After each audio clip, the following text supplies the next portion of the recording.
In this video, we're going to look at some footage taken on recent flights, because these clips address a number of incorrect claims I still see flat earthers making occasionally.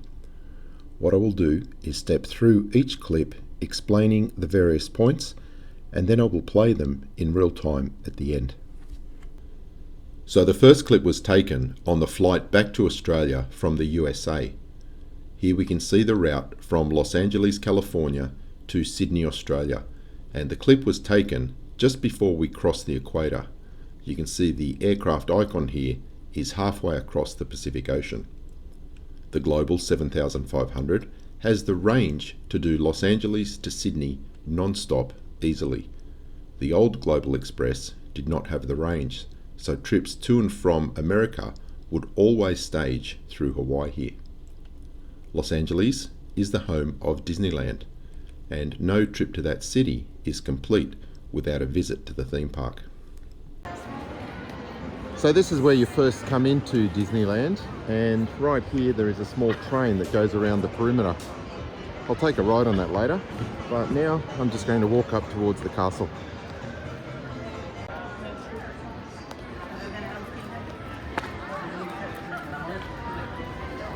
Hey, hi Wolfie! Oh, hello, how are you going? Good, how are you? Fantastic, nice to see you again. Nice to see you again. Thank you. Have a great day. Thanks.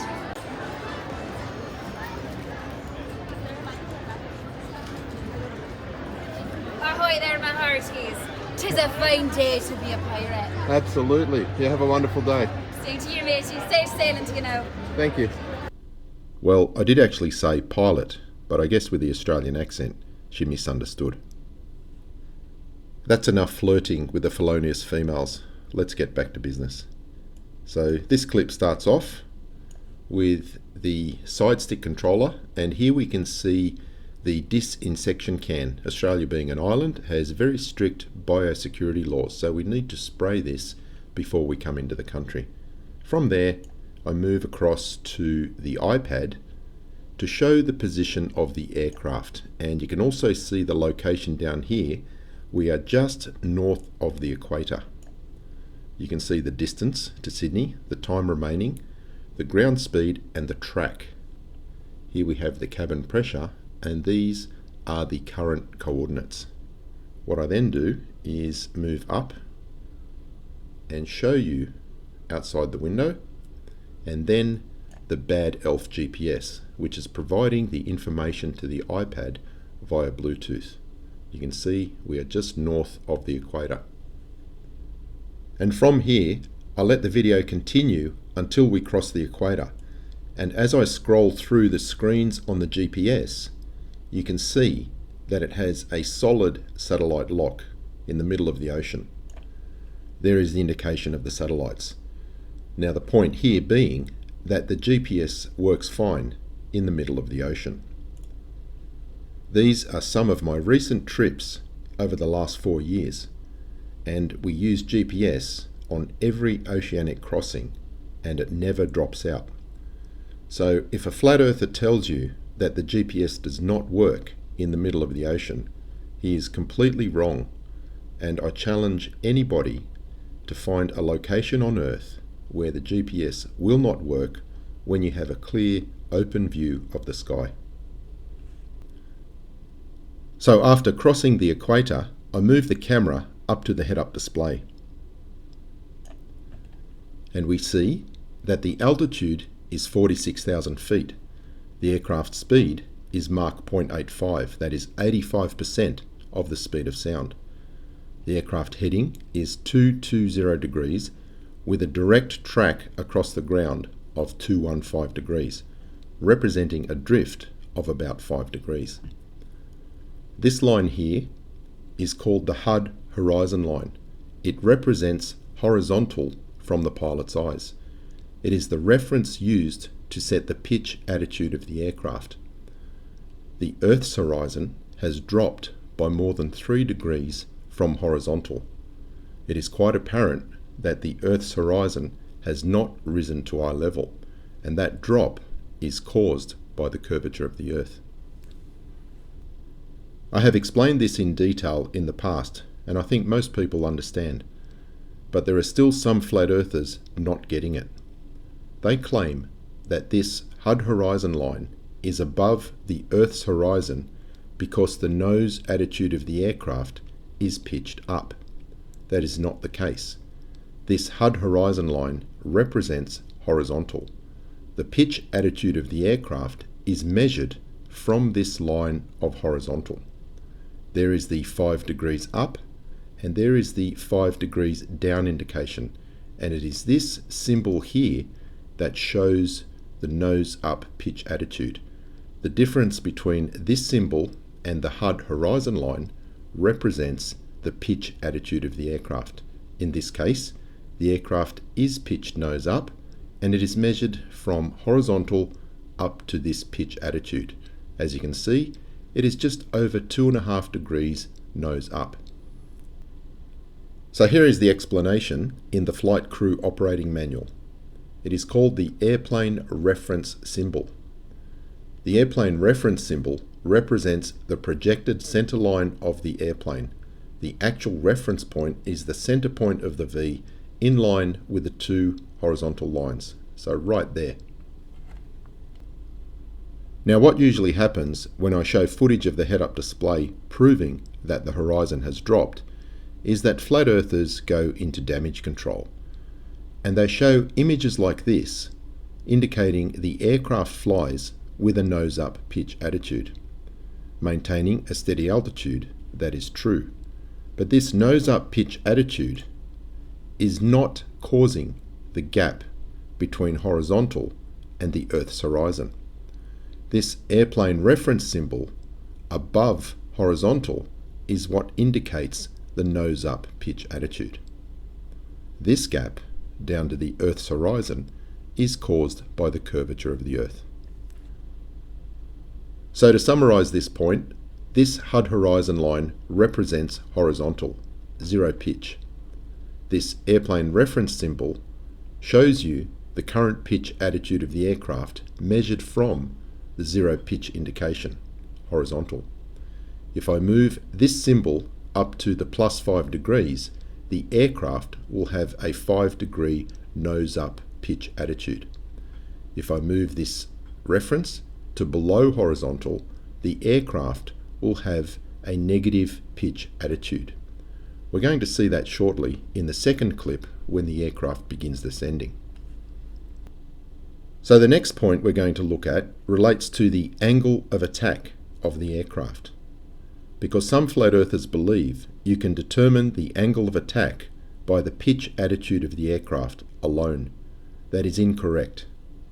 If we look at this diagram, you can see that the line drawn from the front of the wing to the back is called the chord line. The difference between the chord line and the relative wind is the angle of attack. But if we look over here, you can see the aircraft in various different attitudes, and in each case it has a high angle of attack. So the pitch attitude alone cannot be used to determine the actual angle of attack. The pitch attitude is measured from horizontal. The angle of attack is the difference between the chord line and the relative wind.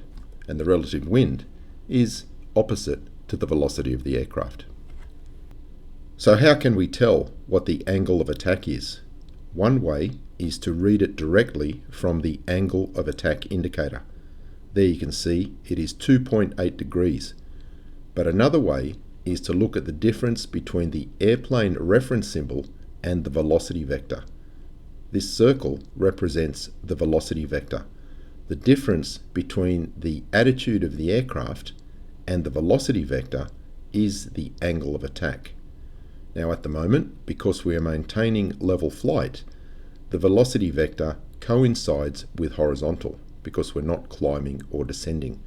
And I think that's where the confusion comes in for some flat earthers. But when the aircraft begins descending, you'll see the relationship change. So coming back to the first clip, we can't quite see the angle of attack indicator, but we can see the airplane reference symbol and the velocity vector, and that's showing me that the angle of attack is more than 2.5 degrees. Coming inside, on the primary flight display, we have the same symbology.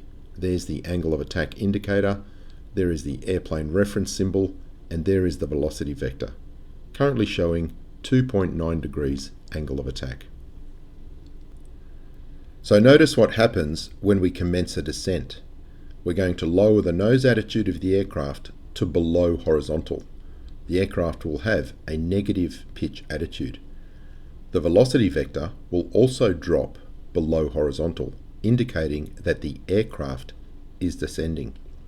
But the aeroplane symbol will always be above the velocity vector, indicating that the angle of attack remains positive, even when the pitch attitude of the aircraft is negative. When I play the clip at this point, you will hear a double chime, which is the descent alert. Here we see the nose attitude reducing and the velocity vector dropping below horizontal. And now we have a negative pitch attitude. The aircraft is pitched below horizontal, but we still have positive 2.5 degrees on the angle of attack, because we still have this gap between the airplane reference symbol and the velocity vector. And you'll notice as the aircraft pitches down to below horizontal, the gap between the HUD horizon line and the Earth's horizon remains. So that effectively debunks the flat earthers' claim that this gap is caused by the nose up pitch attitude of the aircraft, because right here the aircraft has a nose down pitch. In this part we're going to look at some of the aircraft avionics, which are just incredible. It is $80 million worth of pilot heaven. In particular, the drift angle. But first I'm going to just mention this double-headed arrow, which is indicating one of our equi-time points. Prior to reaching this position, if we had an emergency or other situation, it would be faster to turn around. After passing that point, it is faster to continue. Selecting the cursor onto the aircraft symbol and moving down to info, we get this information, which shows us the present position, the wind, the drift angle, the track, the crosswind, and the heading. So we can see with a heading of 220 degrees, our ground track is 215 degrees, the right crosswind is giving us a left drift of 4.7 degrees, and that is why our heading is to the right of the ground track. The autopilot is doing this constantly and automatically to maintain our correct track across the ground. And by making constant corrections, the aircraft is following a precise ground track. The wind increases from 38 knots to 40, and you will see that the drift angle increases slightly too. It goes up to 40, and the drift angle increases to 4.9. So the autopilot will always be monitoring the present location, comparing it to the desired track, and taking whatever steps are necessary to correct and remain on that precise track. And that is how the aircraft compensates for wind, imbalances in the airframe, and the effect of Coriolis. Some flat earthers are actually saying that pilots don't have to correct for drift. Well, this indication in an $80 million corporate jet proves them wrong. I'll now play the videos. Please enjoy.